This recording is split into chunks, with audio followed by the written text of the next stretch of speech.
Ani, warga kota Parepare, Sulawesi Selatan yang baru pulang dari haji melaporkan pihak travel di Kabupaten Baru, Sulawesi Selatan. Laporan dilayangkan lantaran merasa ditipu oleh pihak travel Al Hijrah.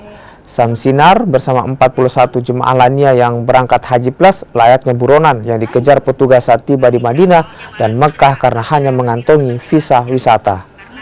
Mereka juga diberi kartu nusuk yang bukan atas nama jemaah haji yang bersangkutan. Kondisi ini membuat jemaah haji tidak menerima perlakuan pihak travel, padahal mereka sudah melunasi haji plus sebesar 200 juta rupiah.